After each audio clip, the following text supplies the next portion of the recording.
mofinaina isan'andro atolotry ny mpitandrina rakotina valina maoly.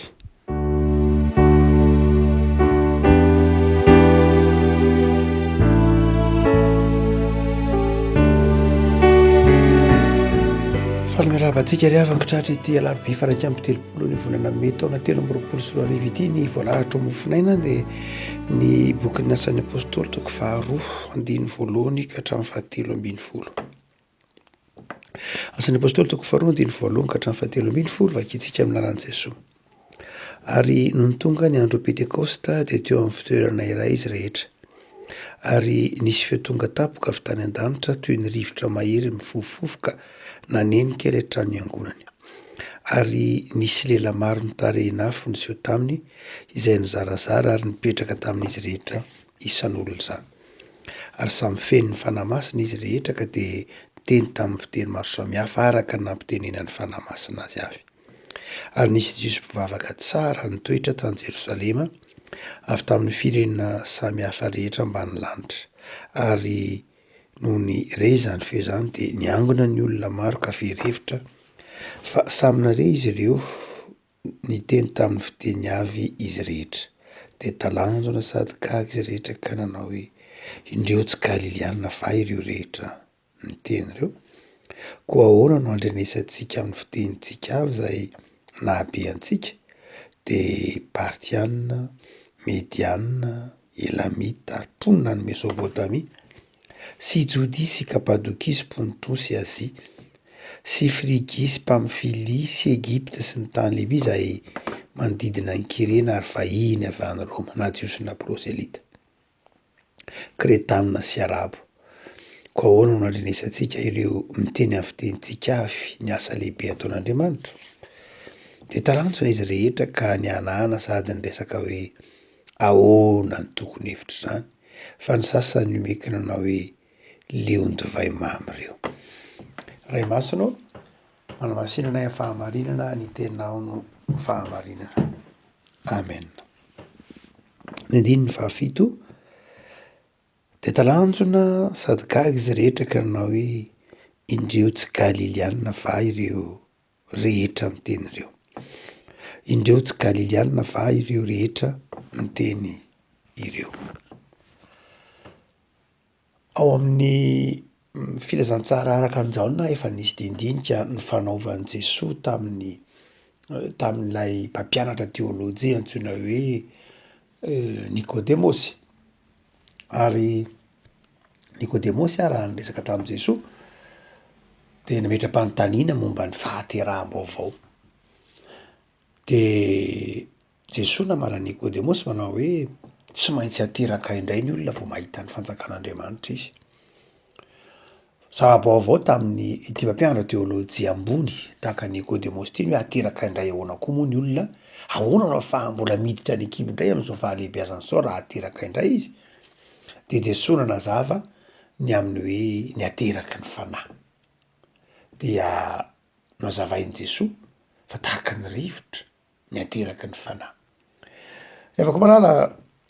eto dia mahagaga ny asan'ny fanahy, manaitra ny asan'ny fanahy, mahagaga, tsy takatry ny saina. Galiliana va ireo rehetra miteny ireo? Indreo tsy Galiliana ve izy ireo? Inona moa ny dikan'io fanontaniana io? Mizara roa tsara na telo ny faritany ny Palestina, nisy ny zanak'Israely zany tamin'izany fotoana izay ny faneratsiran'i Jesosy. Ny tapany atsimo nisy any antsoina hoe Jodia, izay tany Jodia nisy ny lapa-panjakana, ny birao-panjakana na tsy haina azo ilazana azy, ny tempoly. Ary ny mipetraka tany amin'ny faritra atsimo dia mandrakariva ny olona nahita fianarana, ny mpisorona, ny olona nianatra, ny olona mananteo natao amin'ny fiarahamonina no mipetraka taty amin'ny tapany atsimo. Dia amin'ny afovoany ambony menavahana kely zany aloha dia misy ny faritany ny Samaria. Faritany ny Samaria indray dia toerana maloto zany izy io, faritra nonenan'ny Samaritana izay tsy nifaneratsera loatra tamin'i Jiosy. Dia eo ambony ny faritany ny Samaria no misy kosa ny faritany ny Galily, farany avaratra zany. Faralavitra be zany Galily sy Jodia satria mbola misy faritany antsoina hoe Samaria manelanelana azy. dia any avahatra zany Galilia, ary ny mponina ny Galilia mazava ho azy de toy ny tany lavitra andrina, ary dia tantsaha ny monina tany, tambanivohitra ny monina tany, olo-tsotra ny monina tany, tany no niantsoan'i Jesoa ny ankabeazan'ireo apôstôly, mpanarato, olo-tsotra tsy de nahita fianarana loatra tahaka andry Petera sy ny namany no tany Galilia. No zany de ny Galilianina rehefa miteny hoe Galiléen dia tsy de milaza zavatra milaza Yesu teny ihany. Jesosy aza moa de notononina mihitsy hoe lay Galilianina. Marina fa tsy teraka tany Galilia Jesoa. Mazava ho azy fa fantatsika fa teraka taty Jodia taty Betlehema Jesoa amin'ny maha-taranaka Davida azy. Taty amin'ny faritra atsimo zany Jesoa niteraka tany taty a Jodia. Fa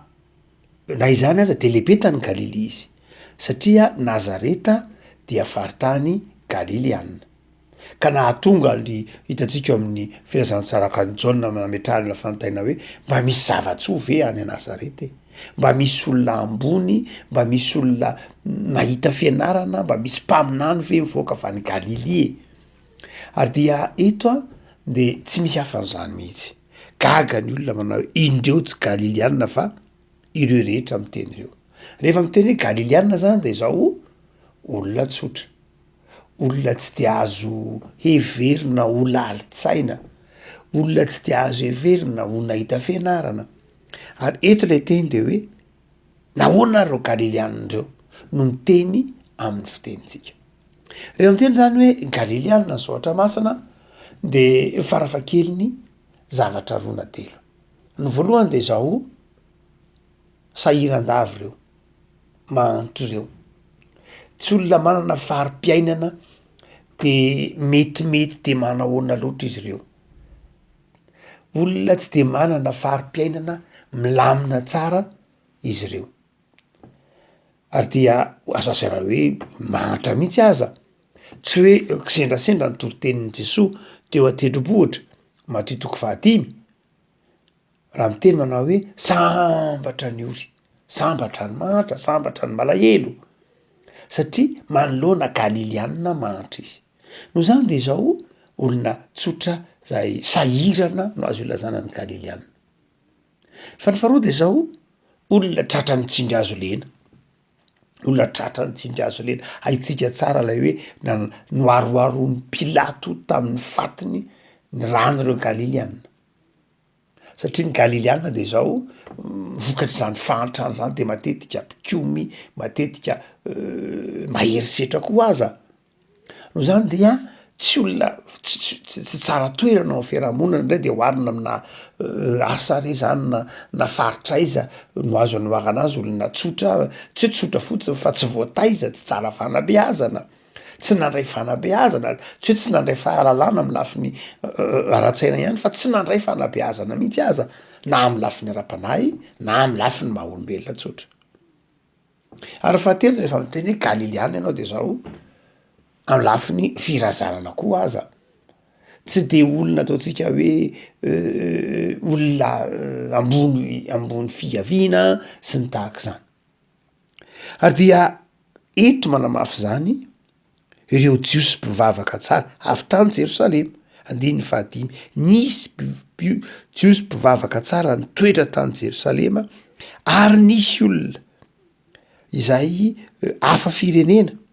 prozelita de niteny manao hoe tsy Galilianina va ireo rehetra miteny ireo. Gaga izy satria tambanivohitra lay olona any an-tsisim-boly ao amin'ny fiarahamonina, le olona zay tsy atenaina na inona na inona na ara-tsaina na ara-panahy, indreo reo Galilianina reo fa tonga miteny amin'ny fitenin'ny firenena samihafa. Tsy nahita fianarana reo, fa ahoana no ahafahan'ny miteny partianina, ahoana no ahafahan'ny sasany miteny medianina, ahoana no ahafahan'ny sasany miteny olona avy any Mesopotamia, avy any Kapadokia, avy any Ponto, avy any Azia, avy any Frigia, avy any Pamfilia, avy any Libia, zay toerana tsy nandanan'ireo Galilianina reo. Rehefa mitenitsika hoe Libia zany de any amin'ny faritry Kireny zany, atya Afrika avaratra, lavitra de lavitra zany. Alaivo sary an-tsaina hoe aty Palestina, alaivo sary an-tsaina aty amin'ny Israela ankehitriny, nefa ny ny teny libianina kirena moa zany tam'izany fotoana zany notsena hoe liby ala efa satretsehana hoe miteny ny tenyny olona avany Kapadokisy Ponto i Paoly no namakivaky any Kapadokisy Ponto dia nefa miteny an'zany tsy nakany akory reo Galiliany tsy nitsahany tongotro reo Galiliany reo akory miteny hoe tany Roma ahoana ny tenenan'ireo ny teny romanina ny teny latin zany ahoana ny tenenan'ireo ny teny romanina tam'izany fotoana zany ara dia ny tenenan'ny olona teny grika nefa ry betera ary tsy ny teny grika akory dia naninona zareo no niteny azany fiteny maro samihafa zany 900 eo reo karazam-pitenenan'ireo fa nahoana no nifandimby ny teny an'izany reo olona reo ny valiny le zao zava-mahagaga ny asan'ny fanamasina zava-mahagaga ny asan'ny fanamasina ary zay naseho an'ty asan'ny apôstôly toko faharoa ty ry havako ary efa tahaka ny fampianarana nataon'i Jesoa tamin'ny Nikodemosy mahagaga ny asan'ny fanamasina manome fahazavan-tsaina kay ny asan'ny fanamasina rehefa tian'ny tompo ny ampiten'ny olona rehefa tian'ny fanamasina ny asa de mahay zava-mahagaga amin'ny olo izy tsy miankina am'izay mety ho fahaizana mampahalalana hoy ny filazana andininy faharoambin'ny folo nandiny ny faharaiky ambin'ny folo manao hoe andrenesantsika reo ny amin'ny fitenitsika avy ny asa lehibe ataon'Andriamanitra zany hoe nahatonga an'ireo olona reo ny teny tamin'ny fiteny samihafa de zao satria nilaza ny asa lehibe nataon'Andriamanitra izy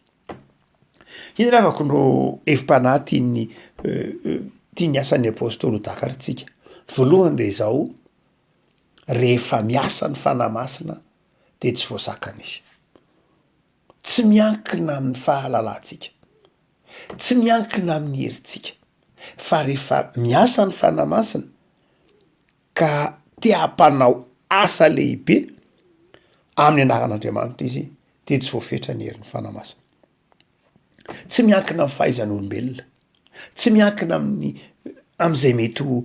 fahaizana mampahalalantsika rehefa hiasa ny fanamasina ary ny fanamasina tsy hoe ampiasainao zany izy miasa fanamasina fa za ka mianatra langy na za ka mianatra lesona fa miasa ianao fanamasina tsy ohatry zany tsy baikona ohatry zany ny fanamasina Andriamanitra ke fanamasina Andriamanitra fanamasina fa tsy fitaovana ka hoe ianao no ampiasa azy ianao no ampiasain'ny fanamasina fa tsy ianao mampiasa ny fanamasina zay maha-Andriamanitra azy Andriamanitra tsy azonao ampiasaina tsy irakiraka Andriamanitra fa Andriamanitra maniraka de tahak'izay keo ny fanamasina raha ohatra ka kamo ny olona na hoe tsy hanao ninina aloha de ny fanamasina naseno manao an'izany de tsy manao an'izany ny fanamasina satria tsy irakiraka izy tsy mpiasa izy sanatria fa ny fanamasina Andriamanitra manana programa manana hoe izao ny zavatra mety tsy mety tokony atao ianao no manaiky ho ampiasainy ny fanamasina fa tsy hoe za zany Jesoa ohatry ny kamo a hitsabo tenana za zany Jesoa kamo hanao an'izao fa de sitrano fotsiny am'izao za kamo ny andeha tongotra fa de ataovy tonga ary tsy ohatry zany ny fanamasina tsy zany ny fanamasina fa ny fanamasina miasa amin'ny fantatry ny fanamasina fa tokony anaovana zava-mahagaga ary zay mahatonga an'io ny teny manao hoe roviny zany amin'ny andininy faraiky ambin'ny folo ny asa lehibe ataon'Andriamanitra zany hoe ny fanamasina de fana Andriamanitra ka amin'ny asa lehibe ataon'Andriamanitra vao miasa ny fanamasina Andriamanitra ihany zany mahafantatra hoe ity le asa lehibe ka anaovany zava-mahagaga amin'ny alalan'ny fanamasina ianao zany tsy afaka miteny manao hoe anaovy asa lehibe zay ny fanamasina fa ataonay tongava daholo nareo mahantra fa atao lasa manan-karena ety amin'ny stadiny mahamasina fa tongava eo fa atao lasa manam-bola daholy tsy ohatry zany ny fanamasina tsy ianao no ampiasain'ny fanamasina fa tsy anao miteny hoe avy fanamasina ataovy manan-karena daholo reto olona reto tsy ampiasaina ohatry zany tsy fanahy atao fanahy ataotsika hoe botoina ohatry zany ny fanamasina tsy fitaovana izy hoe fanamasina reto de izao misy marary be reto ka de izao tsy mila dokotera ntsony zay tsy mila fanafody zay aleo hikatona amin'ny farmasia aleo hikatona ny orinasa-mpanao fanafody fanamasina zao sitrano daholo reto fa ianao mahay ianao manao fahagagana eny tsika tsy andany zany mihitsy io mazava io fa ny fanamasina dia mahay zavatra rehetra tsy hitsika mihitsy eo anatrehan'ny baiboly mivelatra no tsy resy lahatra fa manao fahagagan'Andriamanitra mahay zavatra rehetra Andriamanitra raha ny masina aza sarahan'Andriamanitra de nandeha tamin'ny tany maina ny olona nofidimy sazan-drano roa nahavoky olona ohatra ny be de be ny fahagagan'Andriamanitra tsy miova tsy miovana ray ny fahakelezantsika finoantsika no mahatonga atsika mieritreritra hoe niova andriamanitra fa andriamanitra tsy niova fa izao andriamanitra tsy niova tsy midika hoe ianao no ampiasa azy na terenao am'izay tiany anaovana azy ka ianao nikomandy an'andriamanitra manao hoe tongafa misivy de strano daoly re olo ry ranona sy ranona sy ranona ataovy manan-karena andriamanitra ranona sy ranona sy ranona kosa ataovy manitra rery andriamanitra ataovy tongan'izao ary rery azy atao tongan'izao tsy fanahy masina no miasa am'zany ny fanahy masina de zao tena fanahy mahery fa fanahy mahery zay miasa amin'ny planin'andriamanitra miasa amin'ny asa lehibe zay programan'andriamanitra ary hitatsika fa matetika tsika amin'ny fiainana de zao mahita asa mahagaga amin'io asa lehibe tian'andriamanitra atao io ary andriamanitra fanahy masina de mahafantatra hoe eto izy manao zany zava mahagaga zany eto izy dia mampanao zany zava mahagaga zany inona fotsiny andrasana amitsika matokony fitiavan'andriamanitra mino ny fitiavan'andriamanitra manaiky ampiasainy ny fanahy masina hotsika manao hoe zay ampianarany asan'ny apôstôly de ny hoe io fanahy masina io ny andriamanitra fanahy io de zao mahay zava mahagaga io rehefa tiany ary mifanaraka amin'ny sitrapony zany asa lehibe tian'andriamanitra atao zany fa ny faharoa de zao ndika ny diteny tiako manao hoe de talanjony izy rehetra ka rahanao hoe tsy galilianina va ireo faharoa lehibe de zao ny fanahy masina de mahavita matsika mihoatra misongona ny fetratsika itsika de fatatsika fa manapetry galilianina ihany zao reto manana fetra isika de zao isika manana fetra io isika manana ataotsika hoe fetrana limite amin'ny fieritreretantsika azy de zao rehefa miasa andriamanitra de tsisy fetra tatsika tsara ohatra natonga ohatra Maria zao renin' Jesoa nafantatra ny fetrany tsara Maria hoy Maria tamy Jesoa tam'lay anjely manao hoe ahoana no afahako miteneninao hoe hananjanaka sary tsy nahalalala akory za nge manapetry ahoana ny ankizy vavy ny tompo ahoana no olatsotra nge ahy dia ny tompo nyteny tamy Maria hoe tsy zay ka tsy zay tsy ny fetranao ny zava-dehibe fa ny asan'ny fanahy masina rehefa ao amitsika ny fanahy masina ka tiany ny fanahy masina ny miasa amitsika de zao tsy ny fetratsika akory ny zava-dehibe fa ny fetratsika io mijanona ho fetratsika fa ny andriamanitra amin'ny alalan'ny fanahy masina de tsy voafetra izy tsy voafetra izy tsy hoe manao zava-mahagaga ihany izy fa tsy voafetra zay fahaizana mampahalalàn'olombelona izy rehefa miasa tsy voafetra ny fahaizana mampahalalàn'olombelona izy ary ny fahatelo farany zay tsapatsika afaka malala de zao ny fanahy masina rehefa miasa de tsy mifidy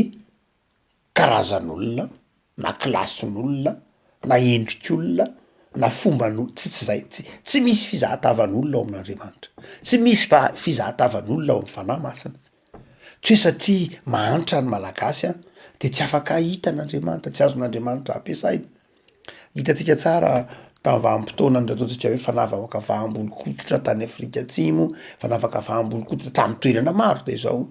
ndraindray ny heveryn'ny olona ny hoe izany ataotsika hoe mainty hoditra ty Afrika zany nge de tsisy heviny aty amy taona manomboka amy taona fitopolo eo de nametra-panontaniana taty Afrika subsaharienne zany de nanomboka nametra-panontaniana ny olona manao hoe tamy fiangonana katolika romanina manomboka ty amy taona fitopolo enimpolo manomboka tamy taona enimpolo de nametra-panontaniana tamy fiangonana manao hoe nareo zao a efa voalaza fa 200 taona nitory-teny taty Afrika 500 taona nitory-teny taty Afrika 300 taona nefa voalaza fa nitory-teny taty Afrika efa taona 500 tsika zao taona 200 tsika zao de tsy misy mihitsy ve zany afrikanina mba tonga olo masina ary nikomy ny fiangonana katolika tsy nikomy nitaky ny fiangonana kristianina taty Afrika manao hoe de tsy mba misy mihitsy ve zany afrikanina tonga olo masina efa telo voalaza fa 200 taona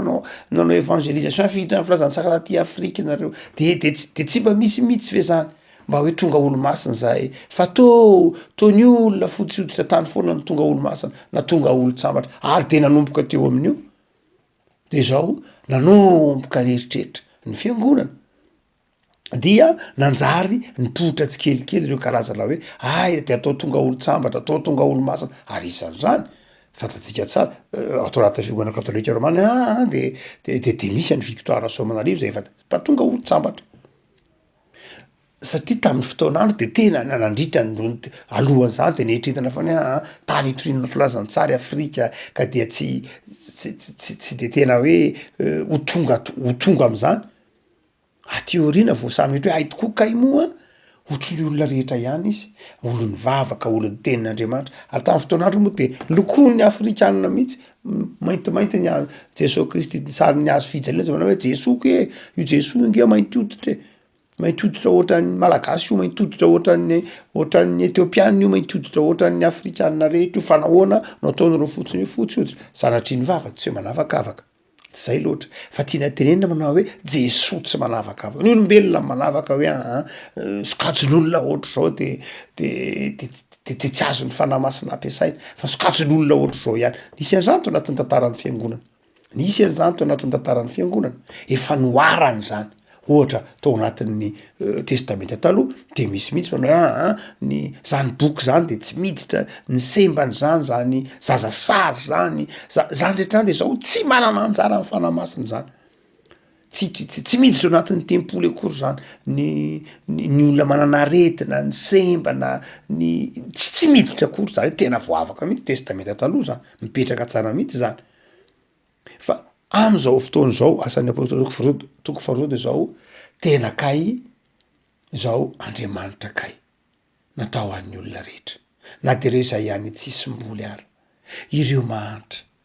ireo nona ireo zay tratry ny fahasahiranana eto ambonin'ny tany de miabetsaka ny elalerana mampisaraka ny mahantra sy ny mpanan-karena me mahantra ny be de be ny olona me mahantra ary isan'zany aty Afrika tany mahantra tsy nandray ara-tsy voatserin'ny olona akory mitady reo areniny firenena maro isan-karazany azonao sary an-tsaina fe hoe ohatran'inona ny vola mikoriana eto ambonin'ity tany ty fa tsy manana anjara am'zany akory ro mahantra no hoanina ary tsisy hitatsika eto Madagasikara zany ny fahantrana vary vidina madikô tsy vidina amy kapoakapokana madikô na tapakapoka ny fahantrana be de be ny olona marary ateraky ny tsy fahampitsakafo tsy fahampiana hypocalcémie isan-karazany ataoko hoe ny hypoglycémie be de be ny olona miarana zany eto Madagasikara ankehitriny de mipetram-panontaniana hoe ahoana moa zany Andriamanitra de eto ry havako malala de manana anjara amin'Andriamanitra avokoa ny olona rehetra havako malala engany am'izao andro vitsivitsy aorianan'ny pentekosta izao de atsiaro anao fa io Andriamanitra io Andriamanitra am' Jesosy Kristy tompo io fanahy masina io de tsy nanavaka na iza manana anjara amin'ny fanahy masina io ianao na iza ary rehefa miasa ny fanahy masin'Andriamanitra de tsy voazakana rehefa miasa ny fanahy masin'Andriamanitra de afaka mampahery ianao na iza ianao na aiza ianao na rahoviana de zao afaka mampahery ianao ny fanahy masin'Andriamanitra tsy voafetra ny fotoana tsy voafetra ny fitoerana tsy voafetra ny fahaizan'olombelona fa izao kosa hoe ny filazany andininy io manao hoe ary ireo jiosy mpivavaka tsara ary ireo mpianatra nitokana ny vavaka miasa ny fanahy masina ry havako rehefa ao anatin'ny fotoana fiantorahantsika amin'ny vavaka ny fanahy masina de mifamatotra amin'ny vavaka ny asa ny fanahy masina de mifamatotra amin'ny fiainam-bavaka alahoery ara mahereza amin'ny vavaka tompo am'saranao zay noho ny fanahinao masina zay Andriamanitra mitoetra aminay Andriamanitra mampianatra anay fa na iza misy anay na rahoviana niza zay de manana anjara amina fanahy masina ninona avesatry ny entanay ninona avesatry ny fahotanay ninona toetranay ninona asanay de zao tianay ianao ary afaka miresaka aminay, afaka manavao anay, afaka manatona anay, mampahery anay, mampitraka anay, mampionona anay. Tompo de mitalao amin'indra fonao ampahere zay fanahy masina. Aoka tsy ary fa naiza toerana misy anay de tianao zahay. Havaozy isan'andro ny toetray anatiny, havaozy isan'andro ny fanoloran-tenanay, ary ataovy miorona amin'ny vavak'izay. Taio Jesosy ny tokantrano tsirairay avy. Taio fanahy masina ny asanay, ny antsonay, ny fiainanay ataovy ampoko ny fiadananao sy ny fifalianao. Fanahy masino, mitoera amin'ny asan'ny tananay ary ampifalio mandrakarivo zahay. Amin'ny anaran'i Jesosy. Amen.